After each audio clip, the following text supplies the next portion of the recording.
Hi மக்களே, நான் கணேஷ். நீங்கள் பார்த்துட்டு இருக்க சேனல் ரூபி 360. இன்றைக்கி நம்ம என்ன பார்க்கலாம் அப்படின்னா, ஃபின் நியூஸ் அப்படின்னு சொல்லி ஒரு பிளேலிஸ்ட் வந்து நான் ஸ்டார்ட் பண்ணியிருக்கேன். இதில் வந்து ஃபினான்ஸ் நியூஸஸ் வந்து ஷார்ட்டாக போடலாம் அப்படின்னு ஒரு ஐடியா. இன்றைக்கி வந்து 4 நியூஸ் வந்து பார்க்கலாம். ஃபஸ்ட்டு வந்து ஆர்பிஐ வந்து பேங்க்ஸ்க்குலாம் வந்து நோட்டிஃபை பண்ணியிருந்தாங்க. என்ன அப்படின்னா, எந்தெந்த பேங்க்லாம் வந்து இன்ஆக்டிவாவோ இல்லை டார்மெண்ட்டாவோ இல்லை ஜீரோ பேலன்ஸ் அக்கௌண்ட் ரொம்ப நாளைக்கு மெயின்டைன் பண்ணுறாங்களோ, ஸோ அந்த அக்கௌண்ட்டில் வந்து க்ளோஸ் பண்ண சொல்லி ஜனவரி 1 வந்து க்ளோஸ் பண்ண சொல்லி சொல்லியிருக்காங்க. உங்களுக்கு இந்த மாதிரி அக்கௌண்ட் வந்து ஏதாவது இன்ஆக்டிவாக இருக்குது அப்படின்னா நீங்கள் செக் பண்ணிக்கலாம்.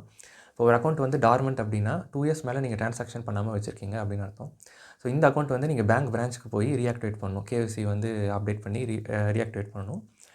செகண்ட் வந்து இன்ஆக்டிவ் அக்கௌண்ட்டுங்கிறது வந்து 1 இயர் வரைக்கும் நீங்கள் ட்ரான்சாக்ஷன் எதுவும் பண்ணாமல் இருந்தீங்கன்னா, இந்த அக்கௌண்ட் ஆக்டிவேட் பண்ணுறதுக்கு நீங்கள் பேசிக்காக ட்ரான்சாக்ஷன் பண்ண ஸ்டார்ட் பண்ணாலே அது ஆக்டிவேட் ஆகிரும் மோஸ்ட்லி. அதே மாதிரி ஜீரோ பேலன்ஸ் அக்கௌண்ட் நம்மளாம் வச்சுருப்போம். அதில் பேலன்ஸ் ரொம்ப நாளைக்கு ஜீரோ பேலன்ஸாகவே இருக்குது. நீங்கள் அக்கௌண்ட்டை வந்து எங்கேஜ் பண்ணல, ஆக்டிவாக யூஸ் பண்ணல அப்படின்னாலும் இதை வந்து க்ளோஸ் பண்ண சொல்லியிருக்காங்க. இது ஏன் அப்படின்னா ஃப்ராடை வந்து அவாய்ட் பண்ணுறதுக்காக, இல்லை ஹேக்கர்ஸ்லாம் வந்து ஹேக் பண்ணி அதை மிஸ்யூஸ் பண்ணிடுவாங்க அப்படிங்கிறக்காக இந்த இனிஷியேட்டிவ் வந்து பண்ணியிருக்காங்க. ஸோ உங்கள் அக்கௌண்ட்ஸ் ஏதாவது இந்த மாதிரி இருந்ததுன்னா நீங்கள் வந்து செக் பண்ணி பாருங்கள்.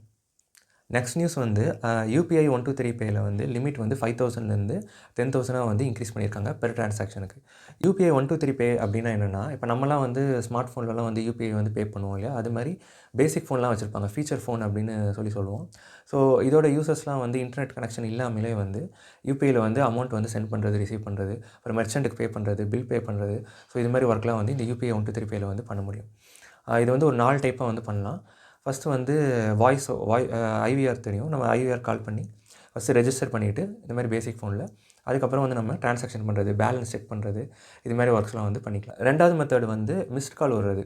நம்ம ஒரு நம்பர்லேருந்து மிஸ்ட் கால் விட்டோம்னா அந்த நம்பர்லேருந்து கால் வந்து நம்ம வந்து யூபிஐ பின் போட்டு பே பண்ணுற மாதிரி வரும். எந்தெந்த சர்வீஸோ அதை பொறுத்து வந்து இருக்கும். நெக்ஸ்ட் வந்து சவுண்டு பேஸ்ட் டெக்னாலஜின்னு சொல்லிட்டு, இப்போ நம்ம வந்து எங்கேயாவது போய் ஷாப் பண்ணுறோம் அப்படின்னா ஸ்கேன் பண்ணி பே பண்ணுவோம் மெர்ச்சன்ட் கிட்ட பே பண்ணும்போது. ஸோ அதே மாதிரி ஒரு பேசிக் ஃபோன் வச்சுருக்கவங்களும் இதே மாதிரி பே பண்ண முடியும். எப்படி அப்படின்னா, அந்த சவுண்டு வேவ் அந்த டெக்னாலஜி மூலிமா அவங்க ஒரு டிவைஸ் வச்சுருப்பாங்க. அதை போய் நம்ம ஃபோனில் வந்து இந்த பேசிக் ஃபோனில் வந்து டேப் பண்ணி அதுக்கப்புறம் வந்து அமௌண்ட் போட்டு பின் என்டர் பண்ணி பே பண்ணுற மாதிரி ஆப்ஷன்ஸ் வந்து இருக்குது.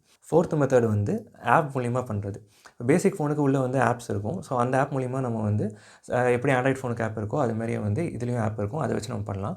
இந்த ஆப்ஸ் வந்து ஆப்ரேட்டிங் சிஸ்டத்தோடு சேர்ந்து இருந்தால் கொஞ்சம் லோடாக கஷ்டமாக இருக்குன்னு சொல்லிட்டு சிம் ஓவர்லே அப்படின்னு சொல்லி ஒரு கான்செப்ட் இருக்குது.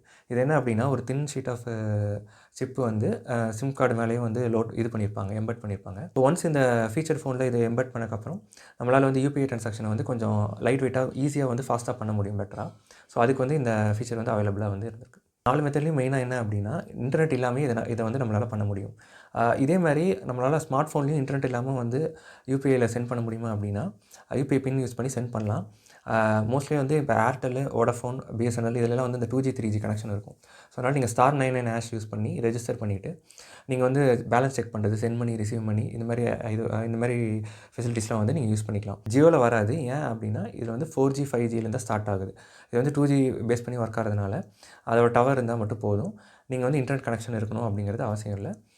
நான் இப்போ ரீசெண்டாக செக் பண்ணி பார்த்தேன். ஏர்டெல் சிம்மில் வந்து பண்ண முடியுது. ஸோ இந்த யூபிஐ 123 பே ஃபீச்சரை வந்து மார்ச் 2022 வந்து கொண்டு வந்தது. இது எதுக்கு அப்படின்னா, இந்தியாவில் வந்து 29 கோடி பேர் வந்து பேசிக் ஃபோன் தான் யூஸ் பண்ணுறாங்க. ஸோ அதனால் இது அவங்களுக்கு யூஸ்ஃபுல்லாக இருக்கும்னு கொண்டு வந்தது. ஸோ அதில் வந்து இப்போ லிமிட்டை வந்து 5,000லேருந்து 10,000 இன்க்ரீஸ் பண்ணியிருக்காங்க. நெக்ஸ்ட் நியூஸ் வந்து வாட்ஸ்அப் பே நம்ம யூஸ் பண்ணியிருப்போம். அதோட லிமிட்டை வந்து இன்க்ரீஸ் பண்ணியிருக்காங்க என்பிசிஐ. இது எதுக்கு அப்படி பண்ணியிருக்காங்க அப்படின்னா, முதல்ல நம்ம வாட்ஸ்அப்பில் வந்து 10 crore பீப்புள் மட்டும்தான் வந்து நீங்கள் வந்து ஆப்ட் பண்ணணும் அப்படின்னு சொல்லி ஒரு லிமிட் வந்து வச்சுருந்துருக்காங்க என்பிசிஐ. இப்போ வந்து அந்த லிமிட்டை வந்து எடுத்துட்டாங்க. ஸோ கரண்ட்லி வந்து 53 crore பீப்புள் வந்து நம்ம வாட்ஸ்அப் யூஸ் பண்ணுறோம் இந்தியாவில்.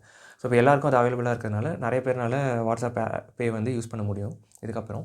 இது ஏன் என்பிசிஐ பண்ணுறாங்க அப்படின்னா, டிசம்பர் 2026க்குள்ளே மார்க்கெட் ஷேர் ஆஃப் ட்ரான்சாக்ஷன் வந்து யூபிஐயில் 30% தான் ஒரு ஆப்புக்கு இருக்கணும் அப்படின்னு சொல்லி அதை லிமிட் பண்ணுறதுக்காக பண்ணுறாங்க. இல்லாட்டி இது வந்து மோனோபோலி ஆயிரும். எப்படி அப்படின்னா, இப்போ கரண்ட்லி நம்ம யூபிஐ வந்து தேர்ட் பார்ட்டி ஆப்லேருந்து தான் பண்ணுறோம். அதில் வந்து ஃபோன்பே தான் வந்து ஃபஸ்ட்டில் இருக்குது நம்பர் ஆஃப் ட்ரான்சாக்ஷனில் 48% கிட்ட இருக்குது. செகண்ட் வந்து கூகுள் பே, அது வந்து ஒரு 37%. பேடிஎம் வந்து 7% கிட்ட இருக்குது. ஸோ இது மாதிரி எல்லாருமே வந்து 30% மேலே தாண்டக்கூடாது லிமிட் அப்படின்னு சொல்லி இந்த மார்க்கெட் ஷேர் வந்து 30% தாண்டக்கூடாதுங்கிறக்காக அதை லிமிட் பண்ணுங்கிறக்காக 2 இயர்ஸ் வந்து டைம் பீரியட் கொடுத்துருக்காங்க. அதே சமயம் வாட்ஸ்அப்போட இது அதனால் வந்து இன்க்ரீஸ் பண்ணியிருக்காங்க. ஸோ இதனால் ஆல்ரெடி வாட்ஸ்அப் பே வந்து வராதவங்க, ரோல் அவுட் ஆகாதவங்க வந்து இருப்பீங்க. உங்களுக்கு வந்து உங்கள் ஆப்பில் வந்து ரோல் அவுட் ஆகும். ஸோ அதனால் எல்லாருக்கும் இது அவைலபிளாக இருக்கும். நெக்ஸ்ட் நியூஸ் வந்து ஆர்பிஐயோட ஃப்ளோட்டிங் ரேட் சேவிங்ஸ் பாண்ட் அப்படின்னு ஒரு பாண்ட் இருக்குது. ஸோ இந்த பாண்டோட இன்ட்ரெஸ்ட் ரேட்டை வந்து அன்சேஞ்சாக வச்சுருக்காங்க. இது என்ன அப்படின்னு பார்க்கறதுக்கு முன்னாடி பாண்ட் வந்து பேசிக்காக என்னன்னு நம்ம புரிஞ்சுக்கலாம். ஃபஸ்ட் இப்போ நீங்கள் ஒரு ப்ராடக்ட்டில் இன்வெஸ்ட் பண்ணுறீங்க அப்படின்னா உங்களுக்கு ரிட்டர்ன் ஆன் இன்வெஸ்ட்மெண்ட் வந்து வரணும். அது வந்து இன்ட்ரெஸ்ட் ரேட்டாக வந்து பாண்டில் வரும். பாண்ட் என்ன அப்படின்னா நம்ம வந்து பத்திரத்தை வந்து நம்ம வாங்கி வச்சுட்டு கடனாக வந்து கவர்மெண்ட் கொடுக்குறோம். நம்ம வந்து கடன் கொடுக்குறோம். இப்போ நம்ம எப்படி யோசிக்கணும் அப்படின்னா நம்ம பேங்க் பேலன்ஸில் சேவிங்ஸ் அக்கௌண்ட்டில் வச்சிருக்க அமௌண்ட்டே வந்து நம்ம பேங்க்குக்கு கொடுத்த கடன் அது அப்படிங்கிற மாதிரி யோசிக்கணும். இதே தான் பாண்ட்லேயும். இந்த இடத்துல ஆர்பிஐ வந்து இஷ்யூ பண்ணுறாங்க. கவர்மெண்ட் தான் வந்து இந்த அமௌண்ட்டை வந்து திரட்டுறாங்க. வந்து கவர்மெண்ட்டுக்கு ஃபண்ட் வேணும், இன்ஃப்ராஸ்ட்ரக்சர் டெவலப் பண்ண இல்லை ஸ்கீம் ஏதாவது பில்ட் பண்ண வேணும் அப்படிங்கிற பட்சத்தில் கவர்மெண்ட் வந்து ஃபண்ட் ரைஸ் பண்ணுவாங்க. இது மாதிரி பாண்டை இஷ்யூ பண்ணி ஃபண்ட் ரைஸ் பண்ணுவாங்க. இது வந்து ஆர்பிஐ மூலிமா வந்து அதை வந்து பண்ணுறாங்க. இது வந்து கவர்மெண்ட் பேக்டு. ஸோ 100% வந்து கேரண்டி இருக்குது. ஸோ பாண்டுங்கிறது வந்து நம்ம வந்து அப்ரண்ட் அமௌண்ட்டை கொடுத்துட்டு அதுக்கு பதிலாக நம்ம அந்த பாண்ட் பேப்பரோ இல்லை சர்டிஃபிகேட்டோ டிஜிட்டலாக நமக்கு தருவாங்க. அதை நம்ம வச்சுக்கணும். கரெக்டாக டென்யூர் பீரியட் முடிஞ்ச உடனே நம்மளோட பிரின்சிபல் அமௌண்ட் வந்து நமக்கு வந்துடும். அந்த டென்யூர் டைமில் வந்து நமக்கு இன்ட்ரெஸ்ட் ரேட் தருவாங்க. அதுதான் நம்ம ரிட்டர்ன் ஆன் இன்வெஸ்ட்மெண்ட் அப்படின்னு சொல்லுவோம். புரியுற மாதிரி சிம்பிளாக சொல்லணும் அப்படின்னா நம்ம வந்து கடன் கொடுக்குறோம் கவர்மெண்ட்டுக்கு. அதுக்கு வந்து கவர்மெண்ட் நமக்கு வட்டி தராங்க. அதுதான் ரிட்டர்ன் ஆன் இன்வெஸ்ட்மெண்ட்டாக இங்கே இருக்குது. இப்போ வந்து இந்த எஃப்ஆர்எஸ்பி பாண்டு வந்து பார்க்கலாம். இது வந்து 2020 ஜூலை 1 வந்து இஷ்யூ பண்ண பாண்டு. இந்த பாண்டோட டென்யூர் வந்து 7 இயர்ஸு. இன்ட்ரெஸ்ட் ரேட் வந்து floating interest rate. Floating interest rate என்ன அப்படின்னா டென்யூர் பீரியட் இந்த 7 வருஷம் பீரியடில் இந்த இன்ட்ரெஸ்ட் ரேட் வந்து மாறிட்டே இருக்கும். ஃபிக்ஸ்டு இன்ட்ரெஸ்ட் ரேட்னா டென்யூர் பீரியடில் வந்து இன்ட்ரெஸ்ட் ரேட் வந்து மாறாது. இதுதான் அதோட டிஃப்ரென்ஸு. இது வந்து மினிமம் 1000ம் மல்டிபிள் ஆஃப் 1000ஸும் மேக்ஸிமம் வந்து லிமிட்டே இல்லாத அளவுக்கு நீங்கள் வந்து இந்த பாண்டை வந்து வாங்கிக்கலாம். எங்கே வாங்கலாம் அப்படின்னா பேங்க் பிரான்ச்சஸில் போய் நீங்கள் வந்து அங்கே ப்ரொவைட் பண்ணுவாங்க, அங்கே வாங்கலாம். இது 2020 ஸ்டார்ட் பண்ணதுனால இஷ்யூ பண்ணும்போது தான் வாங்கணுமா அப்படின்னா அப்படி கிடையாது. நீங்கள் எப்போ வாங்குறீங்களோ அப்போலேருந்து 7 இயர்ஸ் வந்து கவுண்ட் ஆகும். இந்த பாண்டோட இன்ட்ரெஸ்ட் ரேட் வந்து கரண்ட்லி இப்போது 8.05% ஒரு வருஷத்துக்கு. இந்த இன்ட்ரெஸ்ட் ரேட் வந்து எதை வச்சு டிட்டர்மைன் பண்ணுவாங்க அப்படின்னா குவார்ட்டர்லி என்எஸ்சின்னு ஒன்று இருக்குது. நேஷ்னல் சேவிங் சர்டிஃபிகேட் அப்படின்னு சொல்லி ஸ்மால் சேவிங் ஸ்கீம்ஸ் கீழே வரும். போஸ்ட் ஆஃபீஸில் நம்ம பார்த்துருப்போம், ஆர்டி போடுவோம், டேர்ம் டெபாசிட் இதெல்லாம் போடுவோம் இல்லையா. ஸோ அதில் அந்த சேவிங் ஸ்கீமில் வந்து இந்த நேஷ்னல் சேவிங் சர்டிஃபிகேட்டும் வந்து ஒரு இது வந்து குவார்ட்டர்லி வந்து கவர்மெண்ட் வந்து இதோட ரேட்ஸ் வந்து மாற்றுவாங்க. ஸோ அதை பேஸ் பண்ணி தான் வந்து இந்த பாண்டோட ரேட்ஸும் வந்து ஆர்பிஐ வந்து செட் பண்ணுறாங்க. கரண்ட்லி என்எஸ்சி சர்டிஃபிகேட்டோட இன்ட்ரெஸ்ட் ரேட் வந்து 7.7%. அதை விட வந்து ஒரு 0.35% வந்து அதிகமாக வந்து இந்த பாண்டுக்கு கிடைக்கும். ஸோ இந்த ஃப்ளோட்டிங் இன்ட்ரெஸ்ட் ரேட் வந்து 6 months ஒன்ஸ் வந்து ரிவைஸ் பண்ணுவாங்க.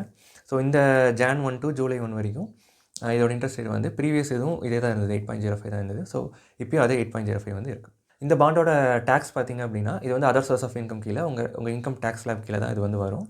இதே வந்து நீங்கள் 10,000 மேலே இன்ட்ரெஸ்ட் ஏர்ன் பண்ணீங்க 1 இயர்க்குள்ளே அப்படின்னா நீங்கள் வந்து டிடிஎஸ் வந்து பிடிச்சிருவாங்க. பிடிச்சி நீங்கள் கடைசியில் அதை அட்ஜஸ்ட் பண்ணுற மாதிரி இருக்கும். இது பெட்டர் இன்வெஸ்ட்மெண்ட்டாக அப்படின்னா நீங்கள் ஃபிக்ஸ்டு டெபாசிட்டுக்கு ஈக்குவலாக இதை வந்து வச்சுக்கலாம். ஏன் அப்படின்னா இந்த பாண்ட் வந்து கொஞ்சம் சேஃப்டி, கவர்மெண்ட் பேக் பண்ணுறதுனால. அதே மாதிரி உங்களுக்கு இன்ட்ரெஸ்ட் ரேட் வந்து ஃபிக்ஸ்ட் டெபாசிட் விட ஸ்லைட்டாக கொஞ்சம் ஹையராக வந்து வரும் நார்மல் பேங்க்கை விட. நீங்கள் இந்த பாண்டை வந்து ஆட் பண்ணணும் அப்படின்னு நினச்சிங்கன்னா உங்கள் ஓன் ரிசர்ச் பண்ணியோ இல்லைனா உங்கள் ஃபினான்ஷியல் அட்வைசர் கேட்டுட்டோ வந்து டெசிஷன் மேக் பண்ணுங்கள். இந்த வீடியோ அவ்வளோதான். உங்கள் நேரத்துக்கு நன்றி.